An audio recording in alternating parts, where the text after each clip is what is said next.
नमस्कार, आप देख रहे हैं तेज इंडिया लाइव न्यूज और मैं हूं आपके साथ रजत। आइए दिखाते हैं दिन भर की कुछ खास छोटी और बड़ी खबरें। जनपद बिजनौर के कालागढ़ क्षेत्र के कारबेट नेशनल पार्क के सटेक मैदान में युवक का शव मिलने से सनसनी फैल गई। पुलिस ने मृतक के शव को कब्जे में लेकर शिनाख्त कराने का प्रयास किया, लेकिन मृतक के शव की पहचान नहीं हो सकी है। प्राप्त जानकारी के अनुसार कालागढ़ में एक युवक का शव मिलने से सनसनी फैल गई। शव की सूचना पर पहुंची मौके पर पुलिस और शव को कब्जे में लिया। मामला पुराना कालागढ़ का है, जहां वन विभाग के खेलकूद मैदान में एक युवक का शव दिखाई दिया। वनकर्मी के मुताबिक जहां वह मैदान में अभ्यास के लिए पहुंचे तो मैदान में एक किनारे युवक को बेहोश पड़ा देखा, जिसकी जानकारी आला अधिकारियों को दी गई। कालागढ़ थानाध्यक्ष के मुताबिक मृतक की शिनाख्त नहीं हो पाई है। सबका पंचनामा भरकर पोस्टमार्टम के लिए भेज दिया है। कालागढ़ से हमारे संवाददाता विनय भार्गव की देखिए खास रिपोर्ट।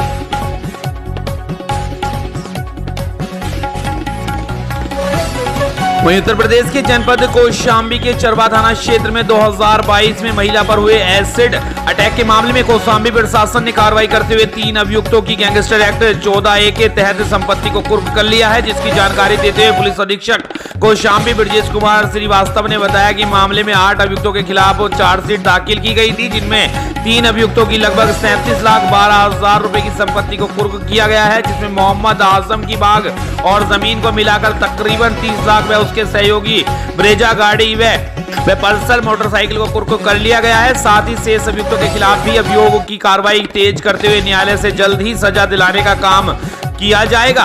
कौशाम्बी से हमारे संवाददाता अरविंद राजू जायसवाल की देखिए खास रिपोर्ट। देखिए 2022 में चरवा थाना क्षेत्र में एक एसिड अटैक का प्रकरण आया था, जिसमें एक महिला के ऊपर एसिड अटैक हुआ था। उसमें कुल 8 अभियुक्त प्रकाश में आए थे, जिनके विरुद्ध चार्जशीट लगाने के बाद हम लोगों ने गैंगस्टर एक्ट की कार्रवाई करी।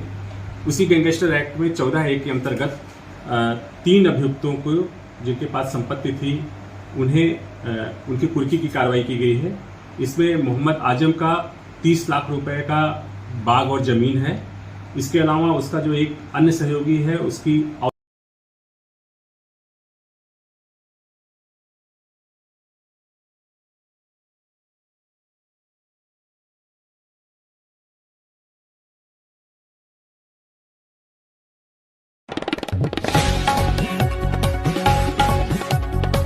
आपको बता दें, जनपद बुलंदशहर के पुलिस लाइन में डिप्टी सीएम केशव प्रसाद मौर्य का उत्तरा उड़न खटोला। पुलिस लाइन में एक सलामी देने के बाद डिप्टी सीएम जिला कार्यालय पहुंचे और कार्यकर्ताओं और पदाधिकारियों को संबोधित करते हुए कलेक्ट्रेट सभागार में समीक्षा बैठक की। सीधा निशाना लगाते हुए बोले कि बुलंदशहर करेंसी नीति और 2000 के नोटबंदी पर बोले डिप्टी सीएम केशव प्रसाद मौर्य, भ्रष्टाचारी नहीं चाहते 2000 का नोट बंद हो, नोटबंदी का फैसला लिया जाए, सस्ता मकान मिले, नल से जल मिले। कर्नाटक हार की समीक्षा की जा रही है। लोकसभा चुनाव से पहले यूपी नगर निकाय में बम्पर सफलता मिली है। आगामी लोकसभा चुनाव में 80 की सीट भाजपा जीते, ऐसे रास्ते तैयार किए जा रहे हैं। वहीं 2000 की नोटबंदी को प्रधानमंत्री मोदी के करप्शन मुक्त भारत के लिए डिप्टी सीएम केशव प्रसाद मौर्य ने बताया बड़ा कदम। 2000 रुपए के नोटबंदी पर बोले डिप्टी सीएम, 2000 का नोट के बाद होने के देश में करप्शन कम होगा। वहीं डिप्टी सीएम ने कहा 2000 के नोट के चलन से बाहर होने से सबसे ज्यादा भ्रष्टाचारी लोग परेशान हैं। डिप्टी सीएम बोले मैं प्रधानमंत्री मोदी के इस फैसले की करता हूं सराहना। वहीं जल जीवन मिशन में गड़बड़ी पर डिप्टी सीएम हुए सख्त। वहीं डिप्टी सीएम ने टास्क फोर्स की गठित। टास्क फोर्स 10 गांवों में पहुंचकर करेगी गड़बड़ी की जांच। पावर कॉर्पोरेशन की गड़बड़ी पर बोले डिप्टी सीएम, पावर कॉर्पोरेशन में गड़बड़ी की शिकायत मिल रही है, जांच होगी और जो भी दोषी होगा उस पर कड़ी कार्रवाई की जाएगी। डिप्टी सीएम केशव प्रसाद मौर्य ने कहा यूपी में भारी भरकम निवेश आ रहा है, देश में यूपी को नंबर 1 बनाने में बड़ा कदम है। वहीं प्रधानमंत्री की अगुवाई में हम 5वीं बड़ी अर्थव्यवस्था के रूप में स्थान बनाने में कायम हुए हैं। जापान में राष्ट्रपिता महात्मा गांधी की प्रतिमा का स्थापित होना सराहनीय और ये दुनिया में देश के कद को बढ़ाता है। वहीं 100 घंटे में 100 किलोमीटर सड़क बनाकर तो कीर्तिमान स्थापित किया गया है। पिछले 9 वर्षों में NHAI में रिकॉर्ड कायम हुआ है। पहले बिजली नहीं आती थी, अब जाती नहीं है। ये कमल के फूल खिलने का परिणाम है। बुलंदशहर से हमारे संवाददाता ललित सिरोही की देखिए खास रिपोर्ट। हमारे सभी माननीय विधायकगण के साथ अभी जिले की समीक्षा बैठक की गई है और जिले की समीक्षा बैठक में सबसे पहला कार्य जो मुझे आज करने का मौका मिला है उसमें जो उत्तर प्रदेश के अभूतपूर्व मुख्यमंत्री के रूप में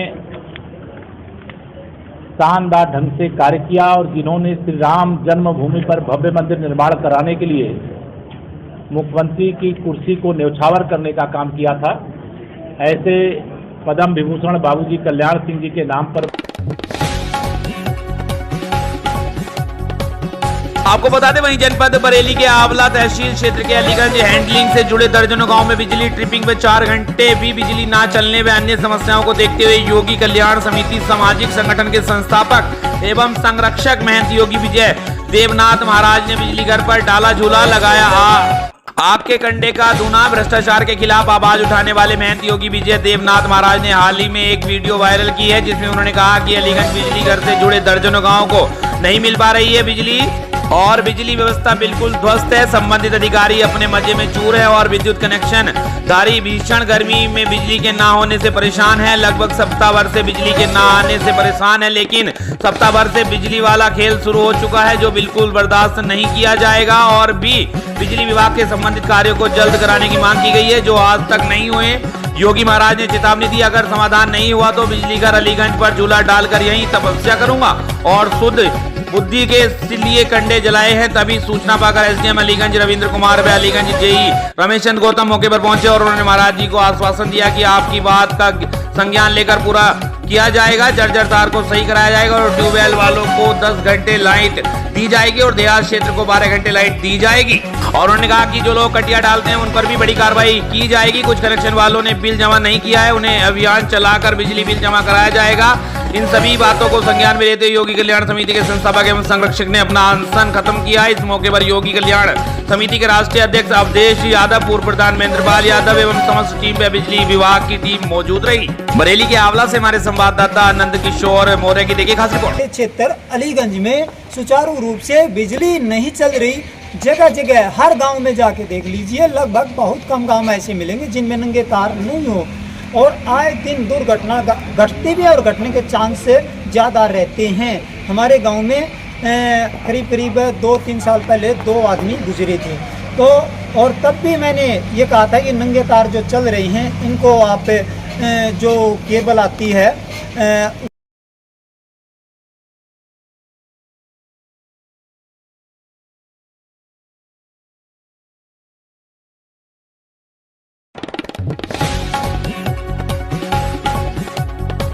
आपको बता दें वहीं जनपद बरेली के आंवला तहसील क्षेत्र के सिरोली थाना क्षेत्र के गांव लिलोर में खेत पर गए एक किसान की संदिग्ध परिस्थितियों में मौत हो गई है। परिजनों ने हत्या का आरोप लगाया है। वहीं पुलिस ने सबको पोस्टमार्टम को भेज दिया है। लिलोर सहसा के राजेंद्र सिंह उम्र 62 वर्ष शुक्रवार सुबह अपने खेत पर गए थे। जब वह दोपहर को घर नहीं लौटे तो घर वालों ने उनकी तलाश शुरू कर दी। जंगल में तमाम जगहों पर ढूंढा, आसपास गाँव में रिश्तेदारी में भी जानकारी ली, पर कहीं पर कुछ पता नहीं चल पाया। दोपहर 2 बजे उनके बेटे झील से रामपुर की ओर उनके खाली पड़े गेहूं के खेत की ओर गए तो वहां बेमृत पड़े थे। उनके चेहरे पर तमाम नीले निशान, बाएं हाथ पर जले हुए जैसे निशान पाए गए हैं। हाथ की खाल सब उधड़ी हुई थी, पर कहीं से खून नहीं बह रहा था। सूचना पर मौके पर सीओ डॉक्टर दीप शिखा अहिवरन सिंह और थाना पुलिस मौके पर पहुंची। पुलिस ने सबको पोस्टमार्टम को भेज दिया है, जिसके बाद सिरोली पुलिस ने जल्द जांच कर सबके मिलने का खुलासा किया जाएगा। बरेली से हमारे संवाददाता आनंद किशोर मौर्य की देखिए खास रिपोर्ट। मेरे पिताजी हैं। अच्छा, क्या लग रहा है आपको, कैसे मिले यहाँ पे? ये मेरे पिताजी किसी ने मारा है। आपको कैसे पता लगा? हम देखने आए, हमारे पिताजी जब घर नहीं पहुँचे तो जब आए तो खेत में मिले थे। अच्छा, उनके चोटें कहाँ कहाँ हैं? एक आँख में आँख फूटी हुई है और मुंह में है और ये जो भौं फूटी हुई है, कान पे भी चोट है और हाथों में भी है।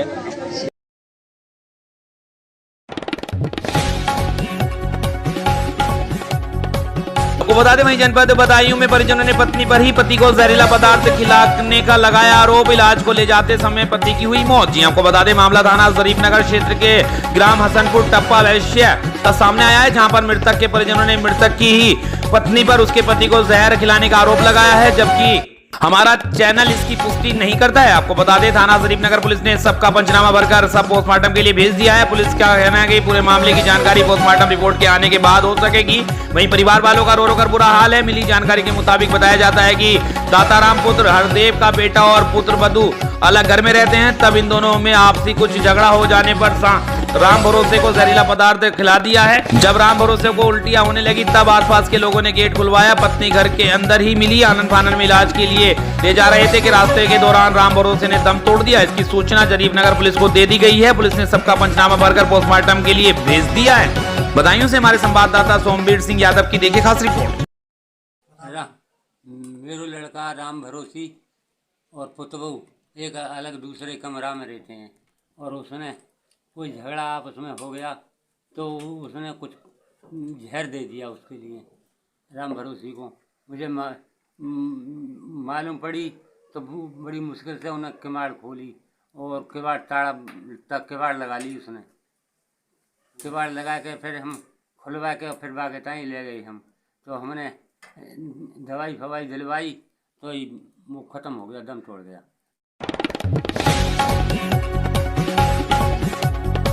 आपको बता दें वहीं कोरोना काल से गरीब तबके के वांछित बच्चों में आए लर्निंग गैप को भरने के लिए मलेशिया की किरणदीप संधू व नोएडा के देवेश मोहन द्वारा शुरू की गई पहल जीबीटीसी ने आज अपने कार्यक्रम प्रोजेक्ट इनेबल सुपर 60+ के तीसरे सत्र की शुरुआत की, जिसमें 7 मई को आयोजित बेसलाइन परीक्षा से चयनित होकर आए 62 मेधावी छात्रों को नवोदय विद्यालय, विद्या ज्ञान स्कूल, राजकीय आश्रम पद्धति विद्यालय, बैटल आवासीय विद्यालयों में चयन हेतु 1 वर्ष तक लगातार ऑनलाइन कक्षाएं उपलब्ध कराई जाएंगी। बेसलाइन परीक्षा कुल 2 चरणों में आयोजित हुई, जिसमें 60 नंबरों की लिखित परीक्षा व 40 नंबर के साक्षात्कार सत्र को आयोजित किया गया। 283 छात्र छात्राओं में से कुल 62 मेधावी छात्र छात्राओं का चयन किया गया।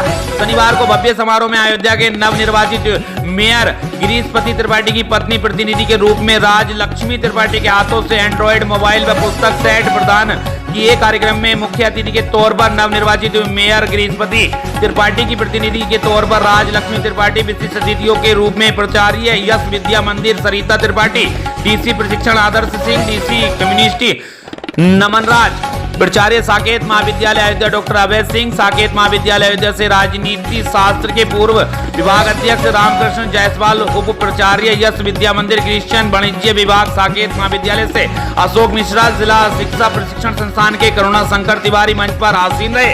अयोध्या से हमारे संवाददाता नौशाद आलम की देखिए खास रिपोर्ट। पहले तो आप लोगों को नमस्कार। जीबीटीसी ट्रस्ट का ये सुपर 60+ 2023-24 का तीसरा संस्करण हम लोग शुरू कर रहे हैं, जिसकी प्रक्रिया हम लोग विगत 15 दिनों से चला रहे हैं। जिसमें सबसे पहले हमने गूगल फॉर्म से ऑनलाइन एप्लीकेशंस मंगाई डिफरेंट ब्लॉक से। हमारे ज़िले में 11 ब्लॉक्स हैं, सभी ब्लॉक से मिला करके 357 एप्लीकेशंस हमें प्राप्त हुई और उनमें से 289 वैलिड एप्लीकेशंस को हमने एक्सेप्ट किया।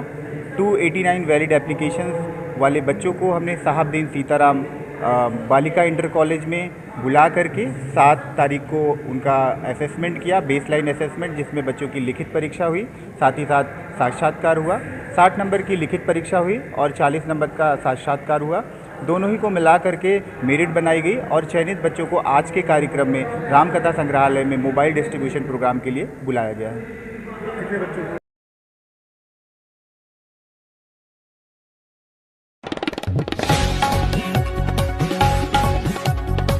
बता दें वहीं प्रतापगढ़ के कुंडा से इस वक्त की बड़ी खबर, जहां वन माफियाओं द्वारा हरियाली पर लगाया जा रहा है ग्रहण। कुंडा क्षेत्र के विकासखंड बिहार बागाराय, ग्राम रायपुर, जलालपुर, बारो, नगरहन का पूर्वा में हरे भरे फलदार वृक्षों की धड़ल्ले से हो रही है कटाई। रेंजर कुंडा व उनके कर्मचारियों की मिलीभगत से धड़ल्ले से हो रही है हरे भरे पेड़ों की कटाई। एक तरफ प्रदेश के मुख्यमंत्री योगी आदित्यनाथ उत्तर प्रदेश को हरा भरा रखने के लिए हर साल समूचे उत्तर प्रदेश में अरबों खरबों की संख्या में लगाए जाते हैं हरे भरे पेड़। दूसरी तरफ वन विभाग की मिलीभगत से धड़ल्ले से हरे भरे वृक्षों पर चल रहा है आरा।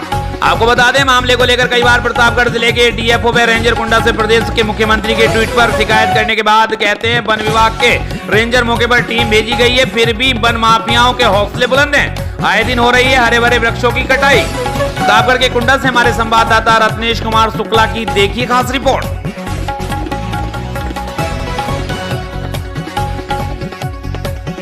आपको बता दें वहीं उत्तर प्रदेश के जनपद कुशीनगर में पुलिस उपाधीक्षक खड्डा व प्रभारी निरीक्षक खड्डा द्वारा चौकीदारों को की गई साइकिल व टॉर्च वितरित। जी आपको बता दें पुलिस अधीक्षक कुशीनगर धवल जायसवाल के निर्देशन में अपर पुलिस अधीक्षक के मार्गदर्शन में थानों पर नियुक्त चौकीदारों की समस्या का समाधान के क्रम में थाना स्थाने पर नियुक्त चौकीदारों को जो थाने पर अपने अपने ग्राम का महत्वपूर्ण सूचना नियमित रूप से थाने पर उपलब्ध कराते हैं। रात व दिन में ड्यूटी होने के कारण आने जाने में सहूलियत मिले तथा समय से सूचना थाने तक पहुंचे, इस बात को ध्यान में रखते हुए उच्च अधिकारीगण के निर्देशन में श्रीमान पुलिस उपाधीक्षक खड्डा संदीप वर्मा व प्रभारी निरीक्षक खड्डा अमित शर्मा द्वारा चौकीदारों को साइकिल व टॉर्च वितरित की गई। कुशीनगर से हमारे संवाददाता विजय कुमार तिवारी की देखिए खास रिपोर्ट।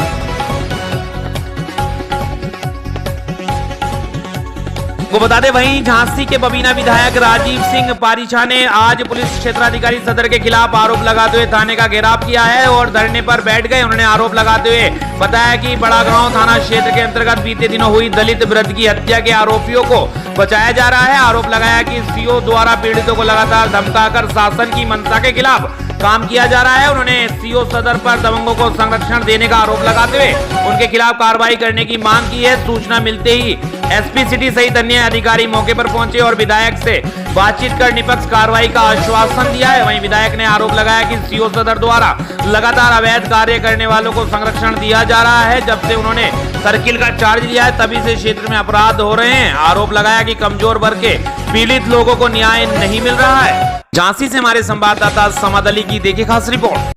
कप्तान साहब से हुई है, कप्तान साहब ने उस संज्ञान में लिया है और ऐसे पीड़ित अनुसूचित वर्ग के SC ST वर्ग के लोगों को हमेशा दबाना धमकाना। एक अभी घटना हुई हत्या की 10 तारीख को, उस घटना में अपराधियों को तो बड़े मलाई रबड़ी पूड़ी खिलाई जा रही है, थाने में घर से भोजन आ रहा है। अच्छा। और जिनका मरा है उन पे ऊपर दबाव बना के कि तुम नहीं मारा है, तुम नहीं मारा है, ये कहो, ऐसे कहो, ये कहाँ की घटना है? ये थाना बड़ा गांव की। और जितने भी उनको मदद करने वाले लोग हैं उन बेचारे गरीबों को, जो चूंकि भाजपा के कार्यकर्ता हैं, वो चुनाव में हम लोगों का साथ देते हैं और दबंग प्रवृत्ति के लोगों के खिलाफ वही खड़े होते हैं। और ऐसे लोगों को संरक्षण देना, अपराधियों को, और गरीब SC वर्ग के लोगों को दबाना धमकाना और उनको ही ये कहना कि आपको ही मर्डर स्वीकार करना पड़ेगा। और जिन जिनके मैं नाम लूं, ये कहो कि इनने आपसे मर्डर करने के लिए कहा था। अच्छा। कई ऐसे लोगों के भी नाम जिनका कोई लेना देना नहीं है, उनके भी नाम ये दिलवा रही, मैंने वीडियो में रिकॉर्डिंग करी है। पुलिस के सामने एसपी सिटी साहब के सामने हमने रिकॉर्डिंग की है। उन्होंने कहा है कि साहब मुझे मारा गया, रात भर पीटा गया, मेरे सीने में बंदूक रख दी गई और उसके बाद हमसे कहा कि तुम्हें जो जो मैं कह रही हूँ वो करो, तुम्हें मैं पैसे भी दूंगी, तुम्हें बचाऊंगी भी। हाँ, प्रज्ञा आरोप है मेरे पास प्रज्ञा के खिलाफ और कई शिकायतें हैं प्रज्ञा के खिलाफ। तो ऐसे सीओ जो सरकार की मंशा के खिलाफ अपनी खुद की सरकार चलाते हैं।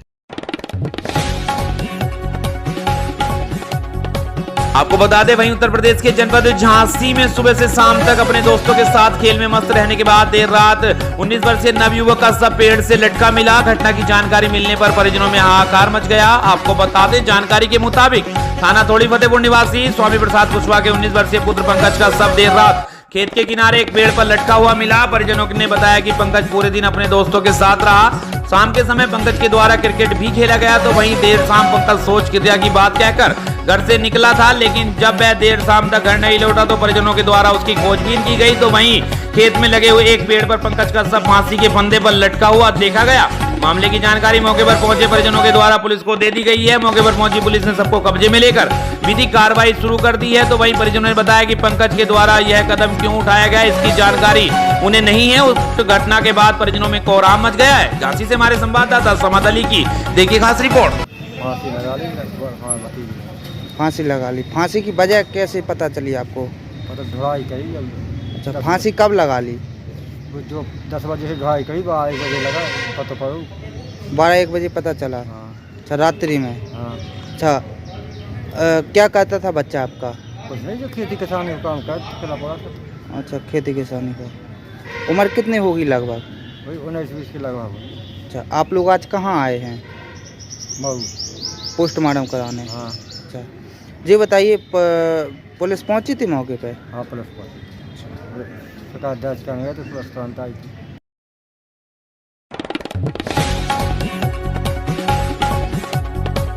आपको बता दें पुलिस प्रशासन चला रहा अपना एक अंधा कानून। जी हां, हम बात कर रहे हैं रतनपुर थाने की, जहां के पुलिस वालों को अपना ही एक कानून चलाने की खुली छूट शायद मिल गई है। हम बता दें कुछ दिनों पहले एक पीड़िता ने रिपोर्ट दर्ज कराई थी। उसके बाद रतनपुर के करेहापारा निवासी आफ्ताब नामक व्यक्ति ने जबरदस्ती यौन शोषण कर रहा है और मानसिक और शारीरिक रूप से तकलीफ दे रहा है, जिससे तंग आकर लड़की ने इसकी शिकायत रतनपुर पुलिस से की, जिसके उपरांत आफ्ताब को हिरासत में ले उसे जेल भेज दिया गया था। अब कहानी में ट्विस्ट आ गया है कि आफ्ताब के परिजन लड़की और उसकी मां से समझौता करने के लिए बार बार दबाव बनाने लगे हैं, लेकिन पीड़ित लड़की और उसकी मां न्याय के लिए डटे रहे। तब पुलिस प्रशासन और आफ्ताब की फैमिली के जालसाजी से बेकसूर मां को आफ्ताब के भांजे, जो कि 10 वर्षीय है, उसके रेप के केस में फंसाकर पॉक्सो की धारा लगाकर उसे रातों रात बिना कोई जांच पड़ताल किए जेल भेज दिया है, जिसके लिए आज पीड़ित लड़की ने अपनी मां की रिहाई के लिए और पुलिस प्रशासन से उचित मांग के लिए एसपी ऑफिस में गुहार लगाई है। यह पूरी कार्रवाई में पुलिस प्रशासन सवालों के कटघरे में। सोचने वाली बात यह है कि पुलिस प्रशासन को इतनी जल्दी किस बात की थी कि क्यों उन्होंने उस नाबालिग लड़के का मेडिकल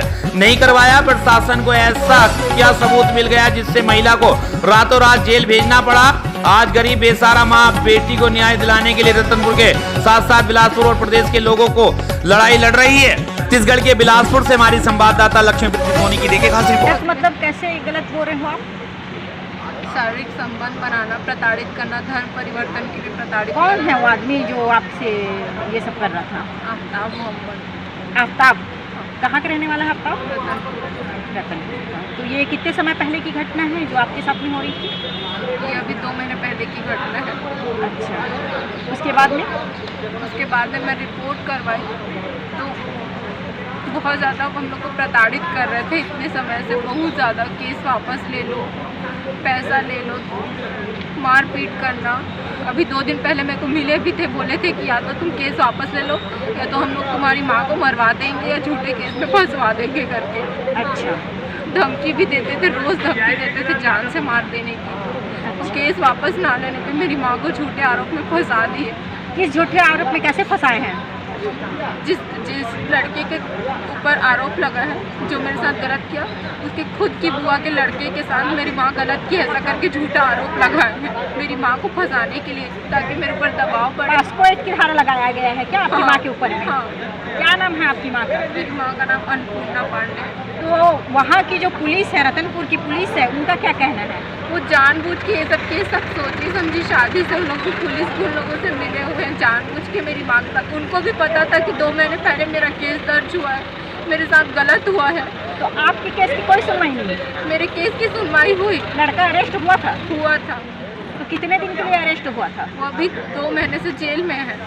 अच्छा, तो ये सब जो आपकी माँ के साथ उसके परिजन किए हैं? उसके परिजन किए ताकि मैं केस को वापस ले लूँ, समझौता हो जाए। तो एसपी बिलासपुर को ज्ञापन देने आए हैं। ये रतनपुर ब्राह्मण समाज और बिलासपुर जिला इकाई के सारे लोग एक अनैतिक रूप से, अन्यायपूर्ण रूप से पूर्वाग्रह से ग्रसित FIR किया गया है, उस पर चर्चा के लिए एसपी साहब को ज्ञापन देने आए हैं। रतनपुर में कुछ दिनों पूर्व एक घटना हुई थी, एक 376 का मामला था। उस बच्ची को समझौता के लिए या राजीनामा के लिए प्रयास किया जा रहा था, क्योंकि वो परिवार तैयार नहीं हुआ। तो ब्राह्मण समाज रतनपुर का ये मानना है कि ये मामला केवल और केवल पूर्वाग्रह से ग्रसित प्रतिकार की भावना से उस मामले के बदले में किया गया है और इसका बारीकी से सूक्ष्मतापूर्वक तथ्यों के साथ जांच होनी चाहिए और सत्य जो है, तथ्य जो है वह सामने आना चाहिए। किसी एक, चाहे वह महिला हो या कोई भी समाज के संभ्रांत नागरिक हो, उसकी चरित्र की हत्या नहीं होनी चाहिए। ये हमारी तो अभी एसपी सर का क्या कहना है? सर, एसपी साहब का कहना है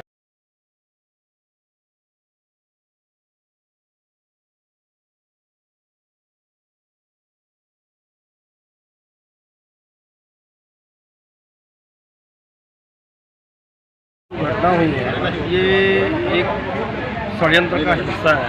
मतलब ये इनके प्रकरण प्रतिशोध लेने के लिए समाज विशेष के द्वारा पूरी तरह से षड्यंत्रपूर्वक उसको कल्प्रिट बनाया गया है और समाज इसका विरोध करता है। उसी की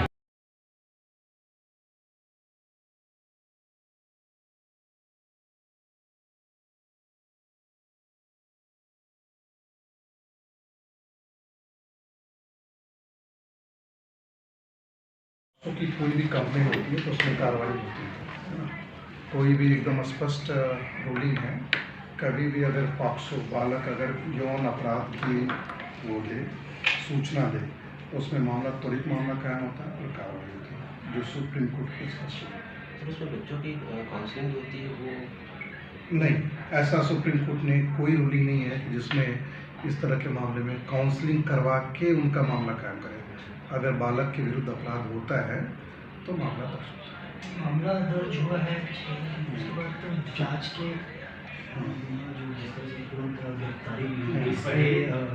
जांच अगर कर सकते, अगर बच्चे का बयान पर्याप्त होता है महिला संबंधित अपराध में, बच्चों के यौन अपराध में बच्चे का या महिला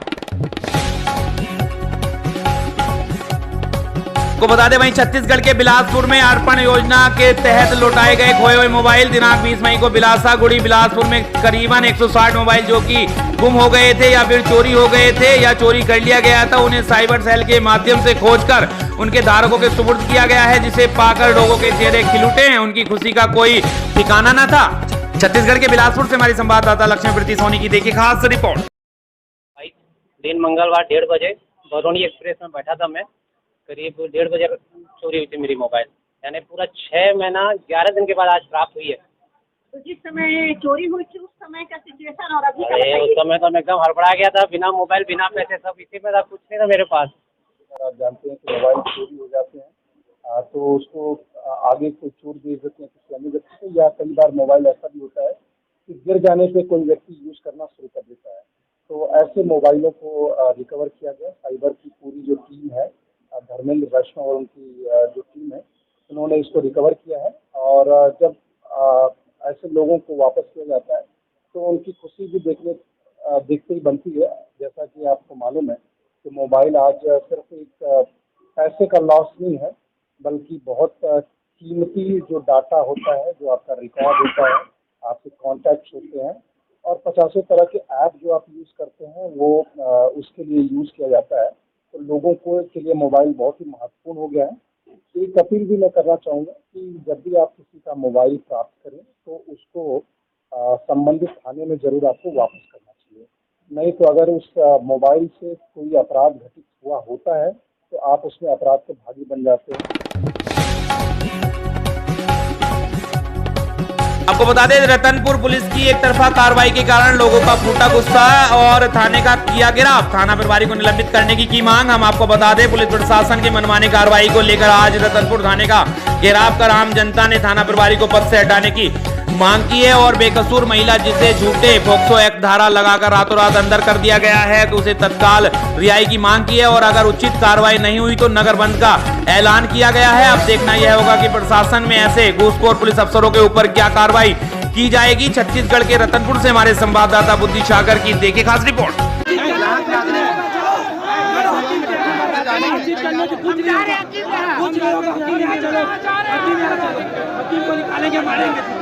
चलो आप हकीम क्या चलो बिगड़ जाएगा। आपको बता दें, छत्तीसगढ़ के बिलासपुर जिले के ग्राम गतोरा, जो कि बिलासपुर जिले का सबसे बड़ा गांव है, गतोरा के कुछ लड़कों द्वारा वृक्षारोपण एवं गो सेवा में विशेष रुचि लेते हुए आज रात्रि को रोड के वाहनों द्वारा टकराकर गिरे हुए गांव माताओं एवं बछड़ों को इंजेक्शन एवं पट्टी कर सेवा किया। साथ ही साथ सभी जानवरों के गले में रेडियम पट्टी बांधकर पुण्य का भागीदार बना। जब कभी भी इन सोशल वर्करों को पता चलता है कि कोई भी बछड़ा या गाय रोड पर पड़ी हुई है तो तत्काल टीम जाकर इंजेक्शन पट्टी लगाकर सेवा भावना कार्य करते हुए कुछ गायों के बछड़े बिछड़ कर अलग हो गए हैं, जिससे कुत्ते ने काट लिया था। सभी बच्चों को इंजेक्शन एवं पट्टी बांधकर सुरक्षित जगह में रखा गया है। छत्तीसगढ़ के बिलासपुर के मसूरी से हमारे संवाददाता रामशंकर श्रीवास की देखिए खास रिपोर्ट। जो कि अपना समय व्यर्थ करते रहते हैं, है ना, तो उनको आप क्या संदेश देना चाहेंगे?